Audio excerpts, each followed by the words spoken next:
शिव महापुराण, शिव महापुराण, शिव महापुराण। शिव की, शिव शक्ति की, भक्त और भक्ति की ये कथा महान। शिव महापुराण, शिव महापुराण, शिव महापुराण, शिव महापुराण।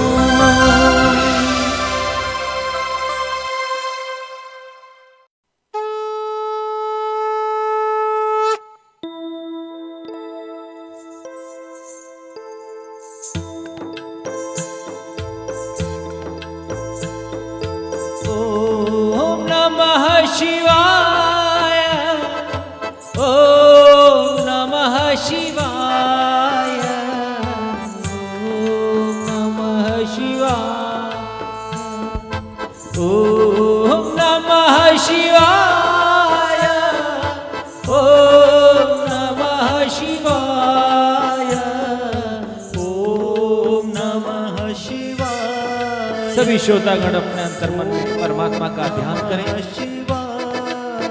कुछ क्षणों के लिए, कुछ मिनटों के लिए हम सत्संग का आनंद लें। श्रावण मास की ये शिव महापुराण की कथा।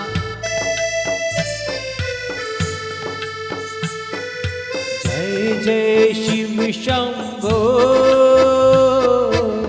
जय शिव शंभो, जय हो, जय जय शिव शंभो,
श्री गुरु चरण सरोज रज, निज मन मुकुर सुधारी।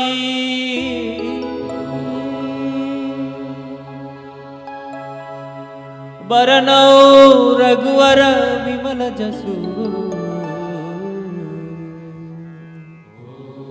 जो दायक फलचारि।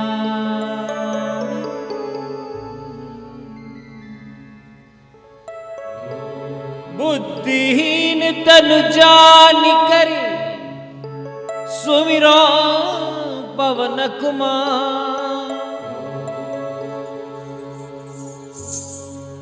बल बुद्धि विद्या देहु मोहे, हरहु क्लेश विकार। बोलो हनुमान जी महाराज की जय। वक्रतुंड महाकाय, गणेश जी सूर्यकोटि समप्रभ, निर्विघ्नं कुरु मे देव, सर्वकार्येषु सर्वदा। हे मातेश्वरी, सर्वमंगल मांगल्ये शिवे सर्वार्थ साधिके, शरण्ये त्र्यंबकं गौरी नारायणी नमस्तुते। नमो पार्वतीपते हर हर महादेव शंभो। बोलो श्री लिंगनाथ की जय हो।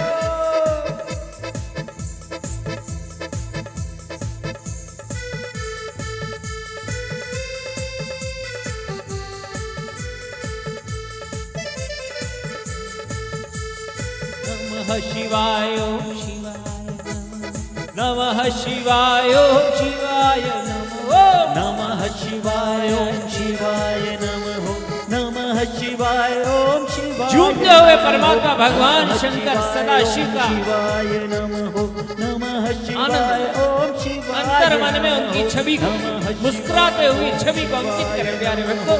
सत्संग के श्रावण मास का शिवाय की स्वागत हर हर महादेवा हर हर महादेवा हर हर महादेवा हर हर महादेवा ओम नमः शिवाय शिवाय नमः ओम नमः शिवाय शिवाय नमः ओम नमः शिवाय शिवाय नमः ओम नमः शिवाय शिवाय नमः ओम नमः शिवाय हर हर महादेव शंभो।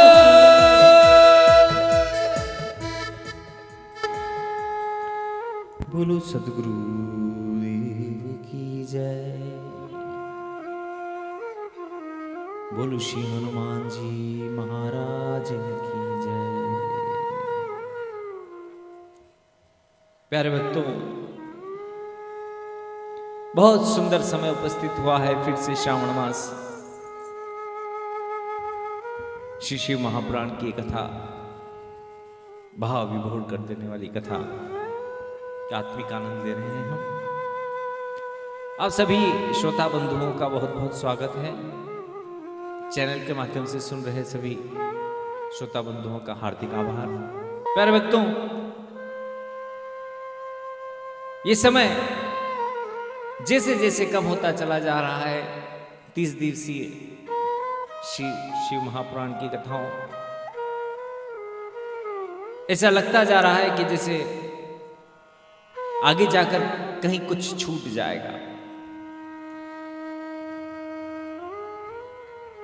प्यारे भक्तों, हम हमारे जीवन में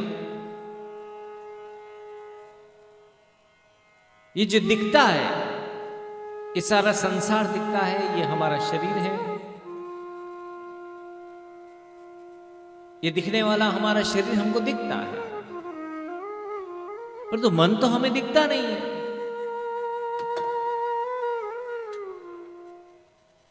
अब शरीर के ऊपर कुछ हमको नयापन लगाना हो तो हम कपड़े पहन लेते हैं, पुराने खोल लेते हैं, लेकिन मन को नयापन कैसे लाएंगे? ऐसा लगेगा ही नहीं। मन को हम देख नहीं सकते, उसमें नयापन कैसे लाओगे? क्या चीज उतारोगे? क्या पहनोगे? क्या मापदंड है उसका?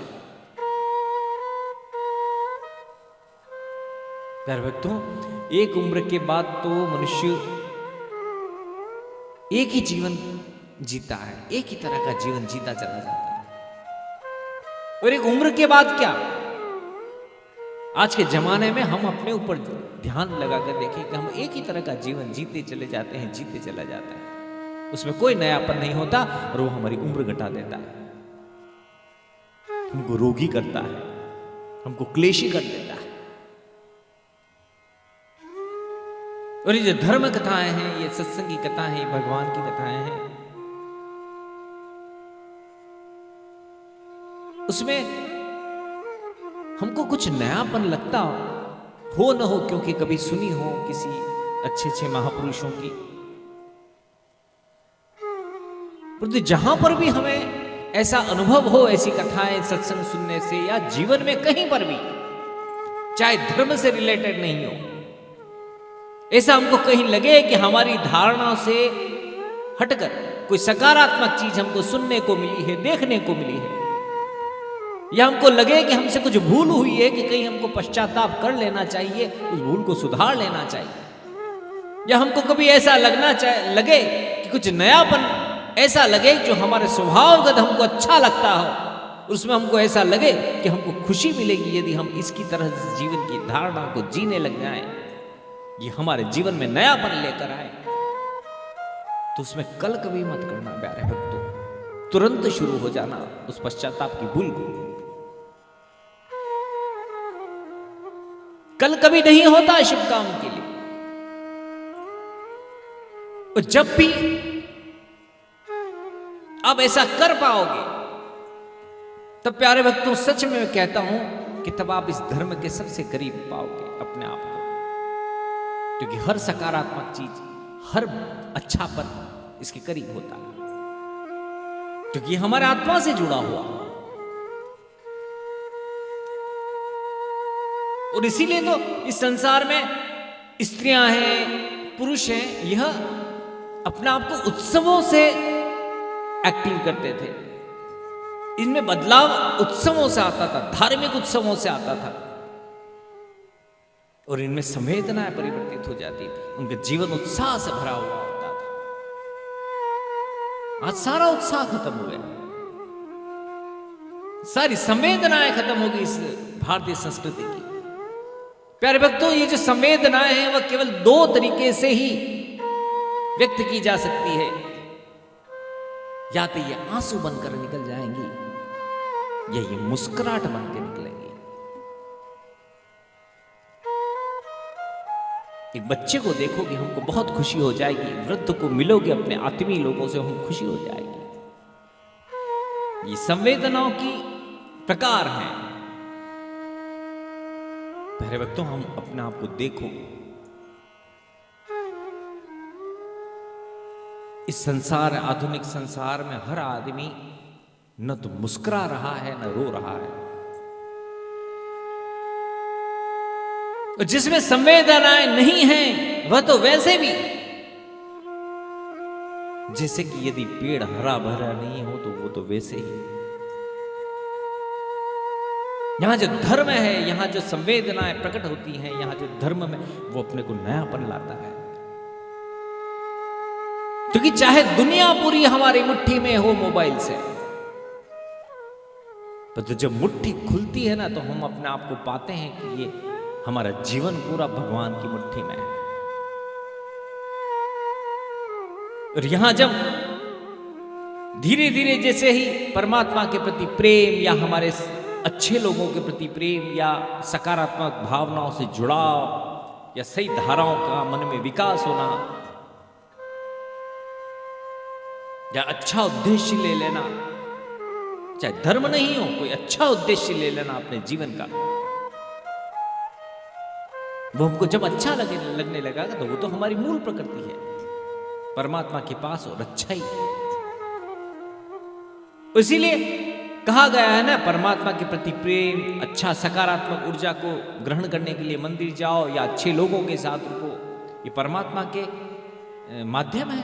परमात्मा के उस प्रेम के उस शुभ सागर की एक बूंद हम पर गिर जाए, अच्छी बातों की, अच्छे जीवन की, तो हमारा जीवन तो वैसे ही सराबोर हो जाएगा। हमारी मूल प्रकृति है, जहां नयापन जो हमको देना मिलना चाहिए, वो नयापन भीतर से लाना पड़ेगा, बाहर शरीर से कुछ नहीं होगा। और इसीलिए मैं तो कहता हूं कि भगवान सभी को ऐसा जीवन दे, जब उस जीवन में उसकी बगिया, उसके मन की बगिया हमेशा खिली बनी रहे, वो हमेशा रुके नहीं, अपना बदलाव लाए। वृद्ध हो, पुरुष हो, स्त्री हो, नारी हो, युवा हो।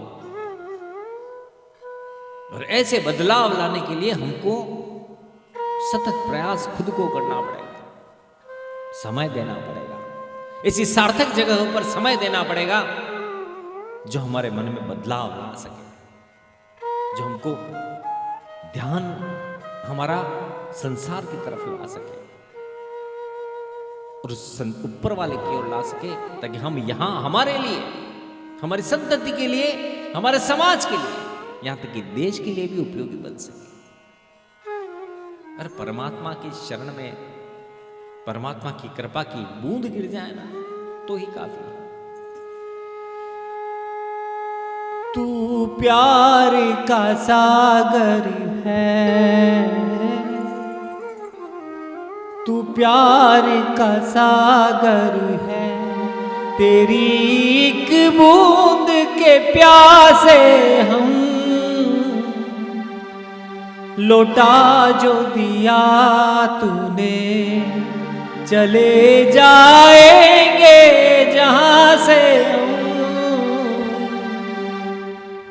तू प्यार का सागर है।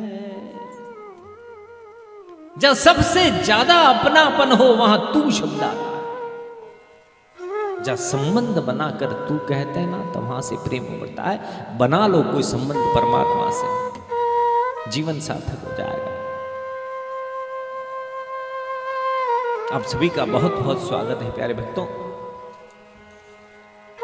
यहां भगवान शिव पार्वती ऐसे देवी देवता, भगवान शंकर की अर्धांगिनी भगवती पार्वती मैया, जिनका जीवन चरित्र महान महानतम धन्य, जिनका सावित्री, सीता, जानकी मैया तक उनके पदानुसरण करने के लिए लालायित सनातन धर्म सभ्यता के कल्याणमयी दाम्पत्य जीवन की उस मंदाकिनी को भगवान शंकर महादेव ने बहा दिया इस भारतीय संस्कृति में कि इस तरीके से पारिवारिक जीवन होना चाहिए। ऐसे ही भोलेनाथ तो समाधि में लीन है। क्या करते हैं भोलेनाथ समाधि में लीन होकर? चिंतन करते हैं। क्या चिंतन करते होंगे? भोले बाबा आत्मनिरीक्षण करते हैं, इस संसार का निरीक्षण करते हैं, इस पूरे जगत का निरीक्षण करते हैं। वो ध्यान रखते हैं किसको दुख है, किसको सुख है, क्योंकि विश्व रूप ही वह है और वही विश्व रूप है। एक एक कण कण का भगवान को पता होता है। ब्रह्मा विष्णु महेश को सब कुछ सर्वव्यापी परमात्मा है। इसलिए भगवान तो अपने कृति का निरीक्षण करते हुए हैं। इधर मैया पार्वती विराजी हुई इधर पर समाधि में लीन परमात्मा, उस पूरा परिवार जगत कल्याण के लिए लगा हुआ है। वहां पर कल मैंने आपको कथा सुनाई थी काल भैरव भगवान की, सुंदर सी कथा। अब कभी समाधि में लीन हो जाते, अर्थात वो खो से चले जाते, द्वारपाल बनाकर नियुक्त कर देते अपने दूसरे स्वरूप को, काल भैरव को। और वहां पर काल भैरव के रूप में काशी में भी प्रकट है। कभी काशी पधारते भगवान और कभी यहां कैलाश पर्वत पर पधारते थे और वहां पर लगा रहे हैं ढूंढी। तो प्यारे भक्तों, उस संसार में जब भी कष्ट आता तो दौड़े चले आते देवता। आज मातेश्वरी मां की ममतामयी मूर्ति, मां भी कूद पड़ती उस मैदान में, जंग के मैदान में। ऐसा चरित्र बताया मातेश्वरी जगदम्बा त्रिपुरा सुंदरी ने। जैसे महिषासुर तंग करने लग गया, देवताओं को हरा दिया, जीत लिया, दौड़े चले आए कैलाश पर्वत पर। नंदी ने कहा छम छम मत कूदो, भोले बाबा सो रहे, समाधि में चले गए। माता पार्वती देखती कि ऐसे तो काम नहीं चलेगा, मैं तो जगदम्बा हूं, आदि शक्ति हूं मैं। धीरे धीरे चल के युद्ध के मैदान में चली जाती मातेश्वरी। युद्ध के मैदान में जाकर वह सर्व दुर्गा ध्यानम परायण, वहां पर हाहाकार मच रहा होता और महिषासुर वहां पर जीता नहीं जा सकता था। उस समय वहां जाकर दुर्गा मां के रूप में प्रकट हो जाती थी माता, सबके शरीर से तेज निकल जाता था। वहां पर ऐसी सर्वशक्ति मां अंबा मैया एक ममतामयी मूर्ति बनकर बैठी हुई है कैलाश पर्वत पर भोले बाबा की शरण। और ऐसी दुर्गा मां का रूप बताया कि वहां पर जितने लोग थे सभी देवी देवता मातेश्वरी दुर्गा मैया को अपने शस्त्र दे रहे हैं। जय मां, बोलो श्री अम्बे माता की जय। कोई क्या दे रहा है? अस्त्र दे रहा है, पवन धनुष बाण दे रहे हैं, विश्वकर्मा फरसा दे रहे हैं, भगवान विष्णु चक्रम कृष्णा, भगवान शंख पाश पाशकृत अपने न्योछावर कर रहे हैं मातेश्वरी को। युद्ध में देवताओं, पुरुष वर्ग और मातेश्वरी ममतामयी मूर्ति निकलकर प्रकट है। और भोले बाबा धीरे से समाधि में से अपना त्रिशूल उठाते हैं और फेंक देते हैं त्रिशूल, और मातेश्वरी पकड़ लेती है उसको। महिषासुर वहां भैंसे के रूप में आ रहा होता है, और वहां पर भैंसे के रूप में क्या आ रहा होता है? वो जब तक प्रकट हो राक्षस के रूप में, तब महिषासुर मर्दनी दुर्गा मैया उसके सिर काट दे। बोलो श्री अम्बे माता की जय। जो स्वरूप इस संसार की नारी का है, पुरुष वर्ग से भी ऊपर समस्याओं को निपटने का साधन मात्र।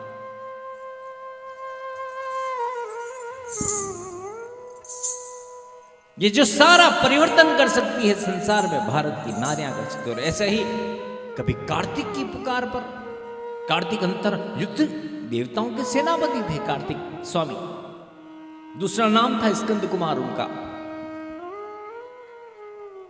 वो युद्ध करते करते कभी बहुत शंखचूड़ का युद्ध हुआ था वहां, बहुत युद्ध करते करते करते जैसे ही वहां पर युद्ध बहुत ज्यादा हो रहे थे, कुछ न बन पड़ता था। हे मैया मैं सेनापति हूं, क्या कर रही है? कालिका माता बनकर उग्र दृष्टा जो दंड कालिका पयो मधु मातेश्वरी कालिका मैया जिह्वा निकाल कर एक तस्मिन अंतरे काली जगाम समरमुना बक्षितु दानवान समासेषु रक्षिता कार्तिक इच्छा। अपने पुत्र की ममता में पुकार बनकर कालिका मैया बनकर वहां पर पहुंच जाती थी। प्रकट होकर वहां पर देवता दानव का आहार समरे चक्रे समातो मुखमात जगर्द अट्टहासा दानवा भयमायुत। इतनी सर्वशक्ति मैया ममतामयी मूर्ति बनकर बैठी हुई है वहां पर और आदर्श दे रही है पति पत्नी का प्रेम। कालिका मैया, ऐसे कई युद्ध हो गए जहां पे कालिका मैया बनकर माता, और ऐसे महाकाली अति विख्याता शक्ति त्रिलोक्यम विमोहिनी, जो शक्ति कालिका माता बनकर विमोहित कर सकती है, जो शक्ति दुर्गा मैया बनकर विमोहित कर सकती है, इस संसार की नारियों के लिए वो ममतामयी मूर्ति बन सकती है जन कल्याण के लिए। और वह यदि एक परिवार भी न चला पाए, वो संसार में यह सीख नहीं पाए, भारतीय संस्कृति, भारतीय नारी यदि संसार में अपना परिवार ही नहीं चलाना सीख पाए या एडजस्ट नहीं कर पाए, तो यह हमारी हार है, सनातन धर्म संस्कृति की हार है, सनातन पुराणों की हार है। इसीलिए यह कथा युवा वर्ग को समर्पित करते हुए मैंने पहले कहा था कि इस कथा के माध्यम से सीखना पड़ेगा आपको कि धर्म हमारा जीवन होना चाहिए, हमारा स्थान होना चाहिए, चाहे कितने भी आधुनिक क्यों ना हो, चाहे हम रॉकेट दाग दें, चाहे नासा में चले जाएं, हम कहीं भी नौकरी मिल जाए, परंतु नासा के वैज्ञानिक भी धर्म की अपनी पूजा करके चंद्रयान उड़ा रहे हैं, भारती भी पूजा करके उड़ा रहे हैं। जब भारतीय साइंटिस्ट पूजा करके उड़ा रहे हैं और हम कहते हैं कि सनातन धर्म अंधविश्वास है, ये खुद को धोखा देना नहीं है तो और क्या। अब धीरे धीरे कैलाश पर्वत पर जैसे जैसे बर्फ होती है और सामान्य बन जाती, माता समाधि में अपने पतिदेव को निहारती रहती है, कुटिया में अपना एक घर है बहुत सुंदर, उससे दूर बैठे रहती है, स्तब्ध प्राय जैसे बर्फ स्थिर है वैसे भगवान स्थिर है, और वैसे के वैसे नंदी स्थिर। नंदी जी महाराज भी कुछ न खाते हैं, वैसे के वैसे नंदी। थोड़ी सी हलचल होती है तो नाच उठते थे नंदी जी महाराज, झूमने लगते थे। आपने कभी छोटे बछड़े को देखा है बैल के कूदता फांदता हुआ? हर मंदिर में नंदी के पास जाकर देखना, घुंघरू होंगे। जैसे ही कितने ही वर्षों के बाद, कितने समय के बाद नंदी जी की एक टकहा के महादेव के सामने, और महादेव जी जैसे हिलते उनको लगता कि अब समाधि उठने वाली है, नंदी पहले तो पूछता ही नहीं, नाचने लगता था। ऐसे भगवान नंदी जैसे ही उठते हैं, पूछो क्या हुआ प्रभु, क्या हुआ? नाच रहे हैं नंदी जी महाराज। तुम्हारी मैया कहाँ है? बोले बाबा उठते उठकर नंदी खुश, प्रिय से मिलकर आता हूं। पति पत्नी का दिव्य प्रेम भारतीय संस्कृति का सेतु। प्यारे भक्तों, नंदी जी महाराज पीछे पीछे नहीं, पति पत्नी से मिलने जा रहे हैं। जाते हैं नंदी जी महाराज गणेश जी से मिला लाते हैं। गणेश जी बोल के आते हैं, पिताजी यही लीजिए, ये मेरा पुत्र। बहुत खुश होते हैं। माता को बुलाऊं? नहीं नहीं, मैं चला जाऊंगा तुम्हारी माता के पास। गणेश जी से मिल रहे हैं, कार्तिक युद्ध में गए हुए हैं। भीतर जाकर देखते हैं, बहुत प्रसन्न है, माता को देख देख कर हंसते हैं। कई युद्ध हो चुके हैं। माता कभी दुर्गा बनकर थी माता, तब धीरे धीरे कालिका माता से अपने पुत्र का साथ देते देते धीरे धीरे उनका रंग वर्ण काला हो गया। भोले बाबा देखते हैं कि मातेश्वरी पार्वती मैया काली हो गई। ध्यान ध्यान से देखते हैं, हंसते मुस्कुराते जाते हैं। माता का स्वरूप देख देख कर माता काली हो गई, कालिका माता बनकर माता काली हो गई। बहुत समय, एक बार एकांत में, बहुत समय के बाद एकांत में रहा न गया, किसी के सामने नहीं, परंतु जब गणेश आदि नहीं थे तब नील लोहित ने एक निंदा के स्वर में हंसी मजाक में क्या कह दिया है, भगवान नील लोहित कालित्याहारस्यम्बा निंदयानि संवित। प्रिय काली, काली हो तुम।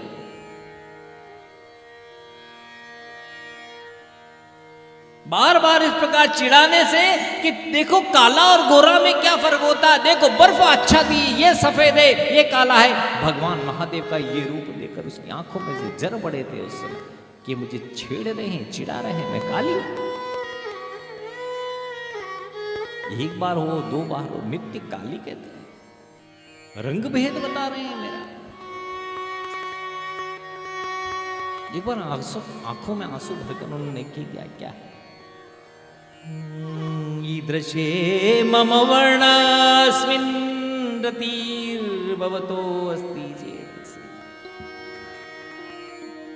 हे मेरे प्राण आधार, क्या प्रभु मेरे इस काले हो जाने से अब आप मुझसे प्यार नहीं करते?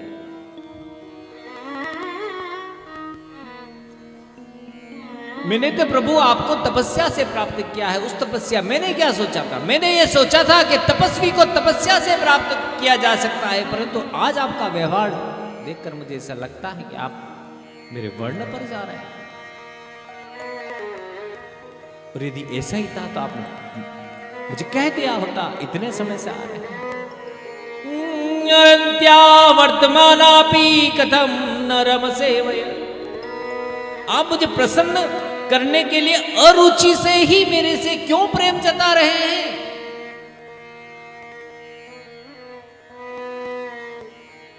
परंतु अब मैं समझ रही हूं क्योंकि आप शक्ति, आप कर सकते हैं। न शक्तम जगत तस्मिन् ईश्वर जगत प्रभु। आप ईश्वर है ना।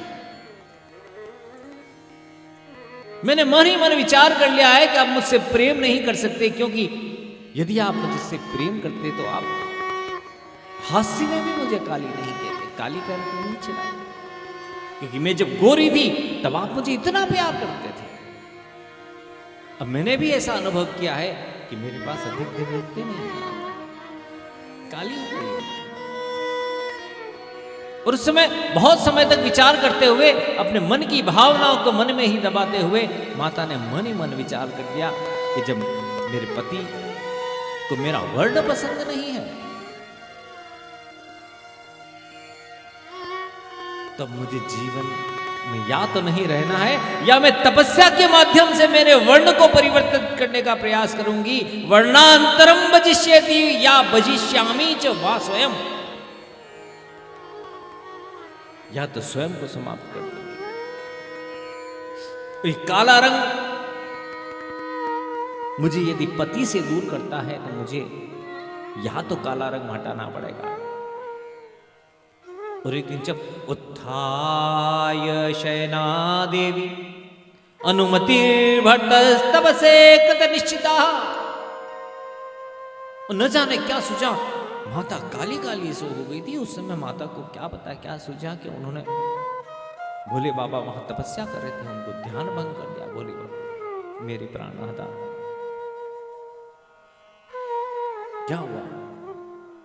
सफेद बर्फ की चावत चादर माता काली, सुंदर परंतु काली। हे स्वामी, मैं तपस्या करने जाना चाहती हूं, ये रंग मुझे नहीं चाहिए, ऐसा वर्ण मुझे नहीं चाहिए।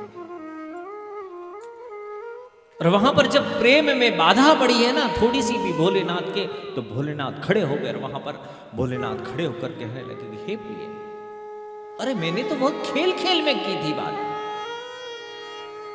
मैं तो तुमसे बहुत प्रेम करता हूं। देखो इस प्रेम का यह सबूत है कि मेरे मुंडों की माला देखो ना तुम। क्या कहते हो? इस मुंडों की माला में क्या है? अरे तुम तो परांबा हो, जगदम्बा हो। जब जब भी तुमने जन्म लिए इस संसार में, सती से पहले भी उनको तुम्हारी याद न जाए, ये मुंडों की माला पहनता हूं, तुम मुझे छोड़कर जा रही है। और तुम्हारी राख जितने भी जन्मों जन्मों की हजारों प्रलय हुए, हजारों सृष्टि रचना हुई, उसका तो इसकी राख पर तो ये कैलाश बना हुआ। तो माता ने सोच लिया, कह दिया, इति जन्मतीन प्रेमम तथा कथम करो प्रभु। यदि इस जन्म में मुझे आगे तो आपका प्रेम नसीब नहीं हो सकता, आपको गोरी वर्ण की मैं चाहिए हूं, तो मैं क्या करूं भगवान? प्रिय ऐसा मत करो। देखो, मातस्तुम जगत पिता हम मति, तुम तो जगत की माता हो, मैं पिता हूं। नहीं स्वामी, मेरे प्रति अब प्रेम प्रदर्शित करने की आवश्यकता नहीं है, क्योंकि अजानती च क्रीडन तो प्रिय च कुपितम असि।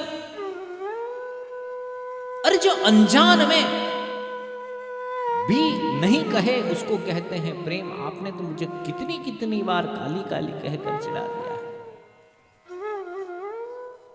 और यदि भारतीय संस्कृति का ये मूल भाव है कि जहां पुरुष जैसे ही दुर्गुण देखता है और उस अबला नारी को सताने लग जाता है, क्योंकि नारी उसका कद नीचे रखा गया।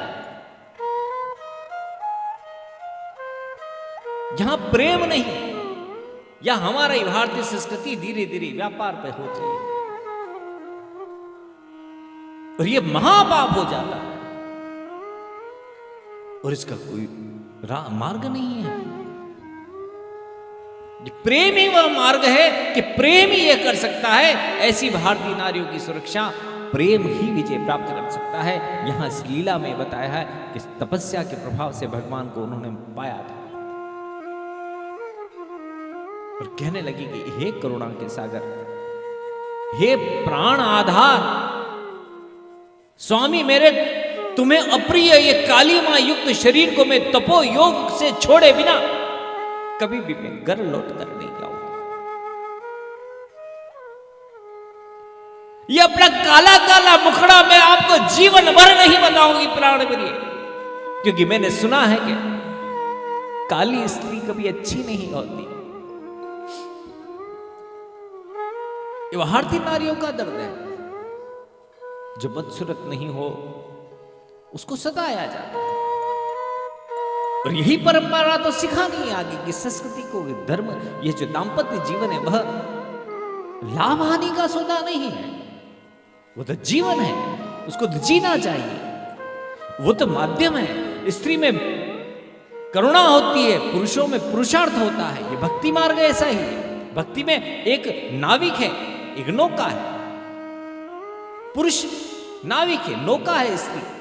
अकेली नौका को छोड़ दो कि डूब जाएगी। अकेली नाविक तैर कर नहीं जा सकता। ये संसार की नौका एक दूसरे के भरोसे चलती है। यदि एक बिखर जाएगा तो दूसरा कहां चला जाएगा। इसलिए विवाह सब दाम्पत्य जीवन की प्रणाली को विकसित करने के लिए इन दाम्पत्य परिवार का बहुत बड़ा योगदान रहा। और भोले बाबा ने उस समय हाथ पकड़ लेते थे, नहीं प्रिय, इस प्रकार यदि तुम्हें कष्ट से, तपस्या से तुम्हें यदि गोरापन चाहिए तो मम इच्छा स्वेच्छाया वर्णांतरम विभु। अरे तुम तो मेरी इच्छा से वर्ण परिवर्तित कर दूं, और तुम तो महामाया हो, तुम स्व इच्छा से भी तो रंग परिवर्तित कर सकती हो। आदिशक्ता जगदम्बा के लिए क्या है? उस समय रोने लग जाती है कि मुझे मेरी वो तपस्या याद आ रही है जब मैंने आपके लिए तपस्या करी थी। मुझे तो वो तपस्या याद आ रही थी जब मैंने आपको प्राप्त करने के लिए तपस्या करी थी, आपकी सेवा करी थी। उस कठोर तपस्या को याद करके आज मैं सोचता हूं कि आज मैं काली हो गई हूं तो आप मुझसे प्रेम नहीं कर रहे और उल्टा मुझे चिढ़ा रहे हैं। माता जी ने ये नहीं कहा कि मुझे मायके की याद आ रही। माता जी कह रही कि मैं तपस्या करती हूं, ये भारतीय नारी का देखिए आप। ब्रह्मांडम तपस्याराधया क्षिप्रः गौरी नैच्छाम भगवतो वर्ण स्वयं कर्तव्य अन्यथा। यदि तपस्या के माध्यम से यदि मैं आप जैसे महान पुरुष को प्राप्त कर सकती हूं तो तपस्या के माध्यम से यह वर्ण क्यों सफेद नहीं हो सकता? और उस स्थान पर जाना चाहती हूं जहां पर कामदेव भस्म हुए थे, जहां पर मैंने आपको प्राप्त किया था। निकल भगवान महादेव देखते रहे कि उनको प्रदक्षिणा कर रही है और निकल पड़ी। आज निरुत्तर रह गए, काली काली के कर क्या कर। भोले बाबा की आंखों में आंसू आ गए। वहां जाकर ध्यान से ऊपर चढ़ी है, उसी स्थान पर गई है। लताएं के जुड़मुट जुड़मुट बहुत सारी लताएं फैल चुकी है। वह दृश्य बदल गया है। प्रकृति ने वहां इतने वर्ष बीत गए, दृश्य परिवर्तित हो गया।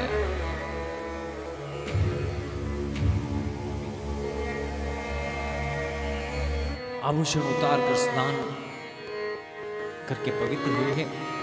तपस्वी वेश धारण किया है। संकल्प किया है कि संकल्पम च महातीव्र परम दुष्करम सदा मनसी संधाय वर्तु चरण पंकज। भारतीय नारी अपने पति के प्रेम को, पति के चरण वंदन को कभी नहीं भूल सकती। उसका यह हठ होता है, जिसका यह हठ है कि ये मेरे पति है, जीवन में मुझे छू नहीं सकता कोई।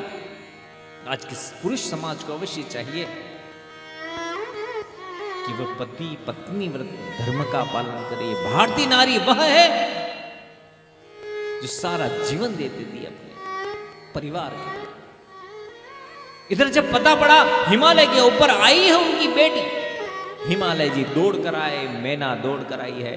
अरे बेटी, ए बेटी, तुझे क्या कष्ट है? वनवासी ने कहा है, बेटी क्या हुआ तू बता। ततः स्वापी तरम दृष्टा मात्रम च तपोग्रहे। दोनों आ गए। बेटी क्या हुआ? इतने वर्षों से तुझे देख रहा है, क्यों तू यहां पर आ गई? महादेव प्रभु कहां है? तुझे कोई दुख तो नहीं है? तो अकेली हमको बुला देना। यह देखो भारतीय नारी की कथा। चाहे कितनी भी दुख में क्यों नहीं होगी, अपने पियर वालों को कभी जो सत्संग में जाती होगी वो कभी नहीं बताएगी अपने वृद्ध माता पिता को दुख नहीं हो। वो एक ही होगी, एक ही बात, महादेव मुझसे बहुत प्रेम करते हैं। वो वहां तो कुछ नहीं हुआ। गणेश भी अच्छे हैं, शुभ लाभ उन्होंने मुझे पुत्र रत्न देकर मुझे दादी बना दिया। आप चिंता ना करें, बस ऐसे ही मुझे इच्छा हो गई थी कि मैं कभी यहां पर आऊं। मातेश्वरी वहां पर वृद्ध माता पिता क्या करें, चले गए। हाँ बेटी कोई बात नहीं। भारती पूजन कर रही है, ध्यान से भारती पूजन कर रही है, फूल मालाओं से भोलेनाथ को श्रृंगार करा रही है। ऐसी नारी की कथा है शिव पार्वती मैया। और वहां पर यहां भारतीय संस्कृति में कहा गया है कि नारी चाहे कितनी भी पूजा अर्चना करे, पुरुष कितनी भी पूजा अर्चना करे, पुरुष की जितनी पूजा अर्चना करेगा उसका आधा भाग नारी के खाते में चला जाएगा पुण्य का।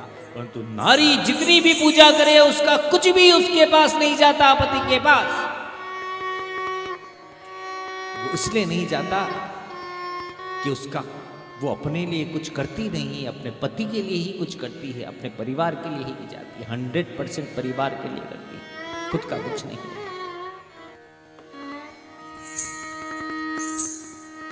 और हमारे भारत की नारी चरित्र की सुरक्षा के लिए आज मैं इस उदयपुर न्यूज चैनल के माध्यम से कहना चाहूंगा कि रोज दुष्कर्म की बातें आती है, बहुत सारी बातें आती है। ये भारत की सरकार कड़ा कानून ला रही है कि दुष्कर्म की सजा मिलती है, फांसी की सजा मिल जाएगी 3 वर्ष से 16 वर्ष के बच्चों की। प्यारे भक्तों, जो सरकार छोटी छोटी बात में अलग अलग वेबसाइट्स को ब्लॉक कर सकती है, रोक सकती है, तो क्या इस सरकार नारी जाति, इस भारतीय नारी जाति की सुरक्षा के लिए उन सारी साइट्स को ब्लॉक नहीं करवा सकती जिसमें हमारी नारी की मान मर्यादा का अपमान होता है, जहां उसके वस्त्रों को हटाया जाता है, जहां कोई रोग लग जाए किसी वृक्ष के ऊपर तो उसके ऊपर छिड़काव किया जाएगा तो कभी रोग नहीं मिटेगा। ये भारत का दुख है।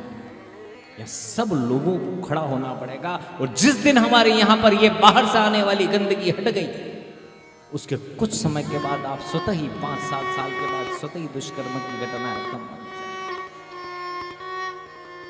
अरे यहां पर तो भारत की संस्कृति में तो पहले तो इतनी विदुषी नारियां थी। मैंने कभी नहीं पढ़ा किसी भी कथा में कि जनक राजा ने अपनी पुत्री को ऐसा संस्कारवान बनाया कि दशरथ ने उससे घूंघट निकलाया, या द्रौपदी को घूंघट निकला। इतनी विदुषी होती थी उस समय पढ़ी लिखी भारत की नारियां, और ऐसी नारियां ऐसी विदुषी होती थी कि विद्वान। वो जो घूंघट प्रथा है ना, वह तो बाद में बाहर का आक्रमणकारी आई, उसमें हमारे देश की बच्चियों की सुरक्षा के लिए उनको पर्दा प्रथा में रहकर छुपाया गया, और रही सही कसर अंग्रेजों ने पूरी कर दी। तो नारी अशिक्षा के बोझ से नारी में अशिक्षा आ गई। अब धीरे धीरे उसका उत्थान करने की हम सोच रहे हैं, बहुत खुशी की बात है, उत्थान करना पड़ेगा, और तो नारी की सुरक्षा करनी पड़ेगी। उससे भी ज्यादा महत्वपूर्ण हमारी भारतीय नारियों की लज्जा के विषय में हमें एकजुट होकर भारतीय संस्कृति के नाम पर उनको बचाना होगा, तब ये घटना है। क्यों कि जो देवी की कथा है, हर नारी में, भारतीय नारी में देवी है भीतर से। और ये इसका प्रमाण यह है कि आज से कुछ समय के पहले घर घर में देवियां होती थी, घर घर में नारी के नाम के आगे देवी शब्द लगता था। ये परिवर्तन कब से हो गया, ये बदलाव कब से हो गया? जब से सनातन धर्म की कथाएं बंद हो गई, तब से बदलाव हो गया। जब तक कथाएं चलती थी तब तक देवी थी, और ऐसी देवी स्वरूप जगदम्बा महारानी निर्जन वन में, वहां पर शेर चीतों के बीच में, जंगली हिंसक जानवरों के बीच में खड़ी हो गई, वो तपस्या कर रहे। अरे उस समय तो बहुत सारी सखियां थी उनके पास, आज कोई सखी नहीं थी। सब सखी विवाह हो चुका था, और निर्जन वन में अकेली आ गई, वो तपस्या कर। जहां हिंसक जानवर घूम रहे हैं, और एक रात्रि को तो माता जी ने ये देख लिया, कुछ आहट सी हो गई, तो एक बहुत बड़ा बाघ, पीले कलर का, काली काली धारियां उसके ऊपर, धीरे धीरे रात्रि को, भयानक रात्रि को उस बाघ को देखा उन्होंने कि दृश्यम महाव्याघ्रो दुष्ट भावानुगत। इस तरीके से धीरे धीरे वह बाघ उनके पास धीरे धीरे आ रहा है कि मैं भूखा हूं, मैं माता जी को खा जाऊंगा। माता जी विचलित नहीं हुई, उन्होंने धैर्य धारण किया। उस लंबे चौड़े चीते बाघ, पूरा शरीर भरा हुआ, लाल लाल नेत्र किए हुए, कर्णों को ऊपर किए हुए, धीरे धीरे कि यह जो मेरा शिकार है वह कहां भागेगा, हिरणों की तरह भाग नहीं सकता, ये कौन बैठा हुआ है, इसको मैं आज खाऊंगा। धीरे धीरे धीरे धीरे बढ़ता जा रहा है, निरीक्षयामाणं सततम देवी, और सामने आकर माता जी के ध्यान से घूर कर वो बाग देख रहा है। शिव पुराण महापुराण की कथा कर रहा हूं, उसकी भाग बता रहा हूं। वो बाग जैसे जैसे देखता रहा, माता जी शांत रही, माता जी ने तपस्या छोड़ी नहीं। जगदम्बिका के तेज से वो इतना प्रभावित हुआ, वो हिंसक प्राणी भी, कि वो पूर्ण शरीर बाघ हिंसक प्राणी की लाल लाल आंखों में भी नमी आ गई। और माता जी की दिव्यता से मन में विचार करने लगा वो बाघ कि मैं भी भूखा हूं, यहां ये कौन देवी है जो भूखी तपस्या कर रही है, किसके लिए तपस्या कर रही है? मेरा कर्तव्य है कि मैं इसकी तपस्या भंग नहीं होने दूंगा, और मेरे बिरादरी के जितने भी हिंसक प्राणी आएंगे मैं उसको बचाऊंगा। सच में निश्चिंत हो गई माता, और कई वर्षों तक वह बाघ माता जी की सुरक्षा कर रहा है, किसी को पास नहीं है, और स्वयं भूखे रहता। जब माता जी तनिक भी उठती तो माता जी को चाटने लगता, वो इतनी सुरक्षा करी। उस समय माता जी भगवान की आराधना करती करती धीरे धीरे धीरे तपस्या करती करती ओम नमः शिवाय, ओम नमः शिवाय, ओम नमः शिवाय,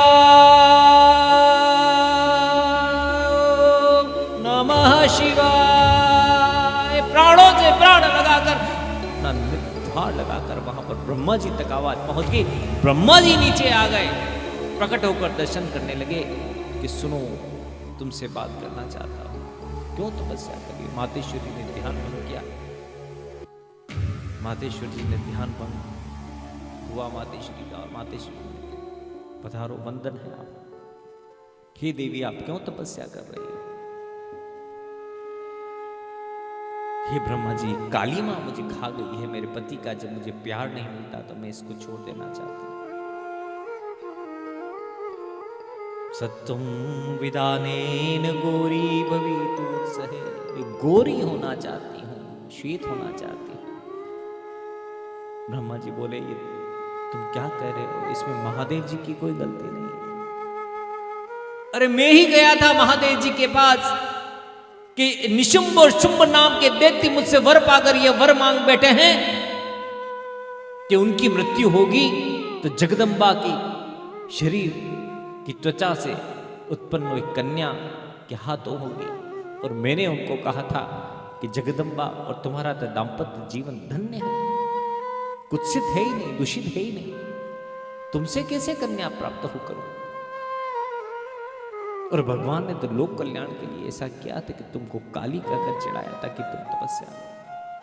आंखों में से झरझर आंसू बह पड़े।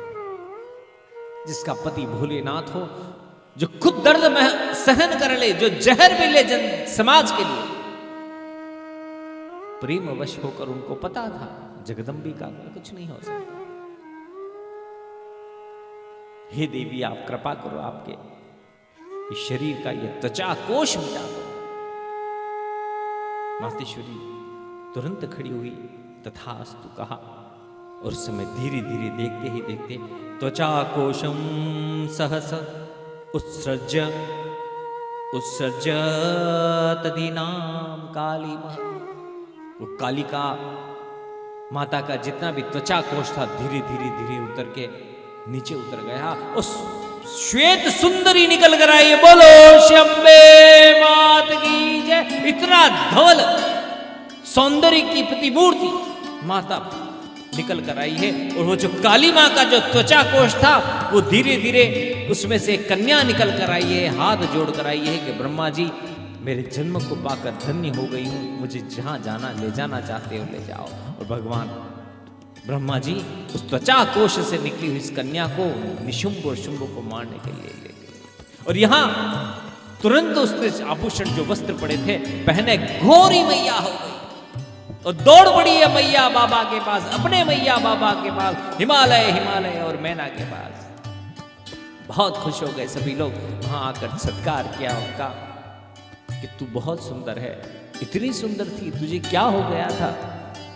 अरे मैया कुछ नहीं हुआ था, मैं जाना चाहती हूँ, मुझे गणेश मुझे याद कर रहा होगा, कार्तिक मुझे याद कर रहा, मुझे मेरे पुत्र पुत्रों की याद आ रही, मैं नहीं रुक सकती, और मेरे प्राणनाथ मेरे बिना नहीं रह रहे होंगे, मुझे मेरे प्राण आधार के पास जाना। आज इतनी जल्दबाजी करती है मैया का दूसरी बार भेजने पर मैया मैना उनकी माता उनका बहुत सुंदर श्रृंगार करती है, उनको चुनरी, लाल कलर की चुनरी, गोरे रंग पर लाल कलर की चुनरी ओढ़ात कर उनका श्रृंगार करती है, जिसके स्वर्णिम उसके ऊपर कार्य किया हुआ कशिदा का, और बड़ी सी बिंदी लगाती है।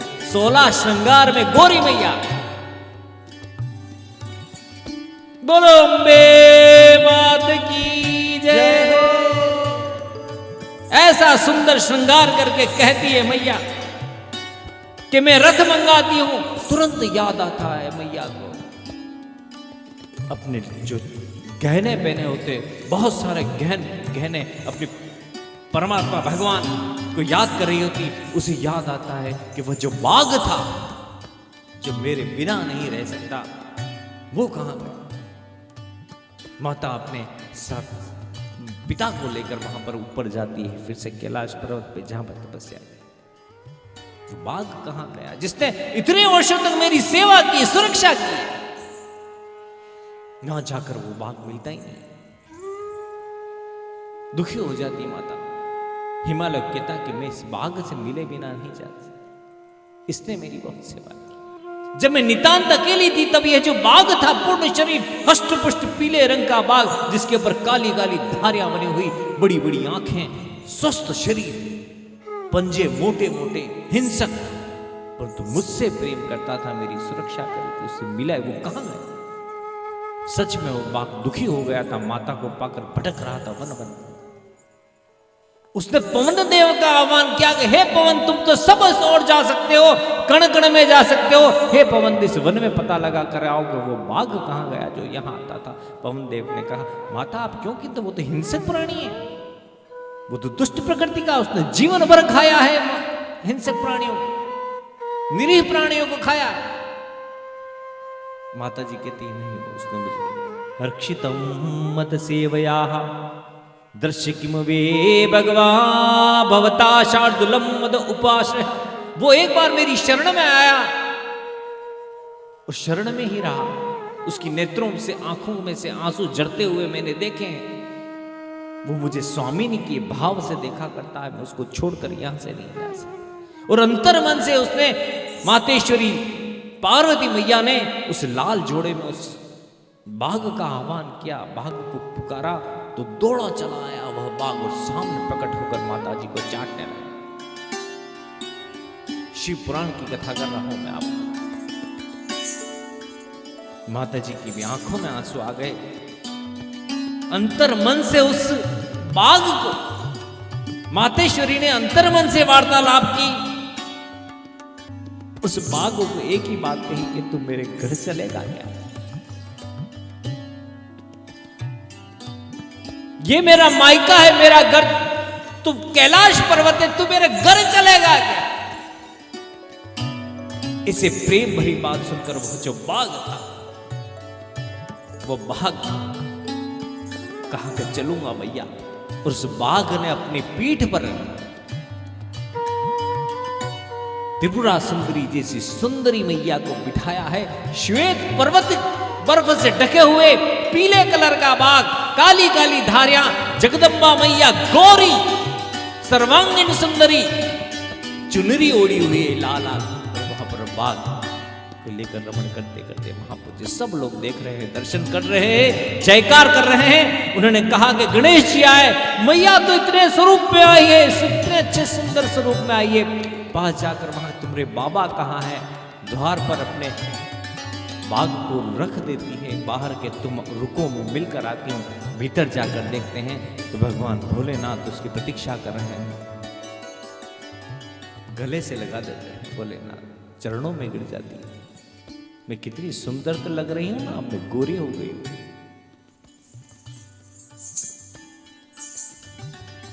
अंतरंग प्रेम से भगवान ने उनको प्रेम से वार्तालाप करी।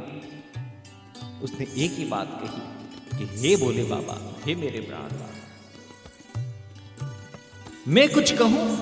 हाँ हाँ प्रिय बोलो, मैं आपके लिए उपहार लाई हूं। बोले बाबा हाँ हाँ, क्या मैं आपको दूं? हाँ हाँ। तो उन्होंने वहां से द्वार से आवाज लगाई है उस बाघ को,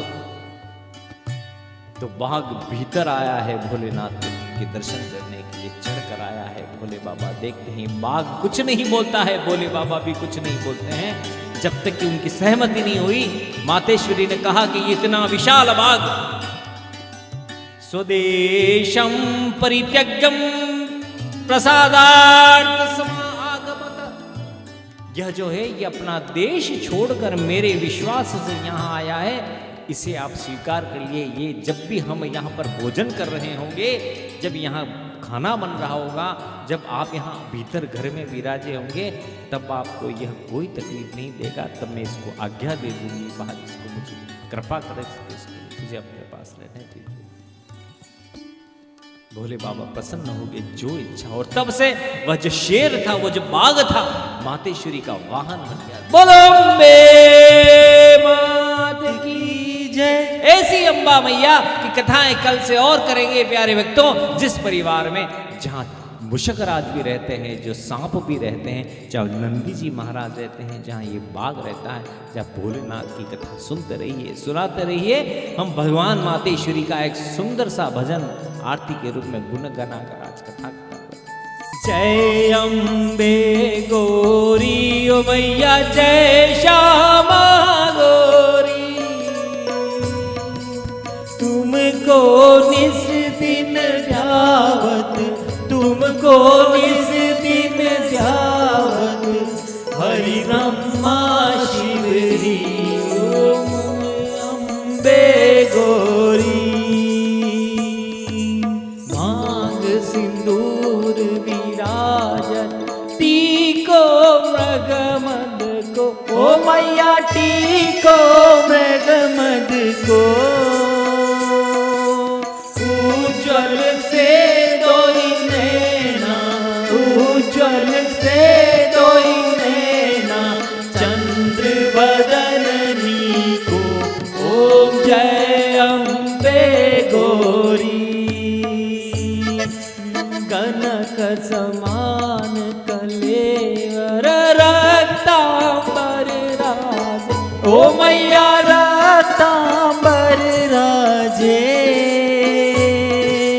रक्त पुष्प गलमाला, रक्त पुष्प गलमाला, कंठन पर साजे, ओ जय अम्बे गौरी। यदक्षरपदभ्रष्टं मात्राहीनं च यद् भवेत् तत्सर्वं क्षम्यतां देवी, प्रसीद परमेश्वर। हे परमात्मा, यदि मुझे शब्द अर्थ श्लोक आदि में शब्द की गलती होगी तो मुझे क्षमा करें परमात्मा, इस लीला में बना रहे। ओ मैया जय अम्बे गौरी, गौरी मैया हो। तुमको निस दिन ध्यावत, तुमको निस दिन ध्यावत, हरे ब्रह्मा शिवरी, ओम जय अम्बे गौरी, ओम जय अम्बे गौरी, ओ मैया जय अम्बे गौरी। तुमको निस दिन ध्यावत, तुमको निस दिन ध्यावत, हरि ब्रह्मा शिवरी, बोलो अम्बे।